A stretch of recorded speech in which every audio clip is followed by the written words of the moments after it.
His hand cracked across my son's cheek like a gunshot. A hush fell over the backyard. Balloons bobbed in the silence. Children stared. Adults looked away. Except for him, my wife's brother, who stood above my 8-year-old like a conqueror.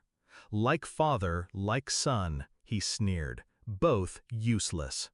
Then came the laughter. My wife didn't laugh, but she didn't stop him either. Her father smirked, sipping wine with too much pride. "Well," he muttered, "the boy needed to learn some shame."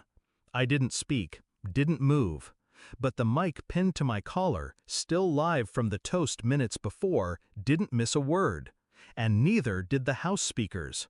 Their voices echoed back, louder, crueler. Guests stiffened, eyes widened. Someone gasped. My son looked up at me, waiting. I smiled, not warmly, just enough, because they had no idea what they'd just handed me. This wasn't new. The disdain, the judgment, the quiet humiliation delivered under the guise of family teasing. From the day I married her, they measured me.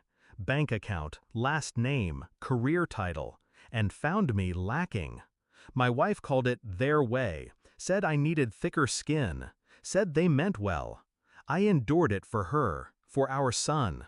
I bit down on my tongue for years, bleeding silence. But that slap, that changed everything. Because it wasn't mine to swallow, it was my son's. And no man touches my child and walks away whole. They thought I was weak, passive, but they forgot what I do for a living. They forgot I build systems, read people, track everything, even family. The microphone wasn't the beginning. It was the trap finally sprung. I'd been gathering quietly for months.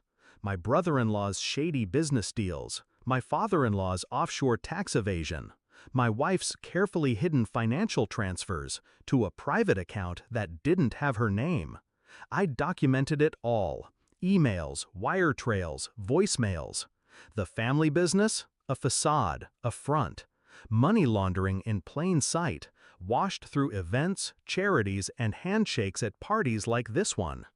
I watched how they dismissed me, underestimated me. I never corrected them. Let them call me spineless. Let them treat me like a man afraid of confrontation. Because I don't confront, I expose. The next morning, my wife woke to silence. No breakfast smells, no coffee brewing. Just a sealed envelope on the table. Inside, photos of the slap, audio transcriptions, a letter, and a list of everything I knew. Everything they didn't want seen. The offshore accounts, the fake foundations, her secret savings, money she planned to use to leave, apparently, once my usefulness expired. She'd forgotten the prenup clause, the one that voided everything in cases of child endangerment. She called. I didn't answer. Instead, I sent the footage to every business partner her father ever shook hands with, to the press, to his competitors, to law enforcement. Then I scheduled a meeting at my son's school, just me and him. We talked, we walked, and for the first time in a long time, he smiled. A week later, I watched from across the street. Police vans outside the family estate, news trucks, reporters shouting questions no one wanted to answer. My wife's brother was dragged out in cuffs. Her father, red-faced and silent, tried to keep dignity in front of cameras. My wife? Nowhere in sight. I wasn't interested in watching her fall apart. That part was done. The final blow? I'd bought out their failing company's silent shares last year through shell corps they never traced to me. The moment they lost public trust, those shares activated. I appointed a new board, terminated everyone. By lunchtime, her family's empire had collapsed. And still, I didn't say a word. I didn't celebrate.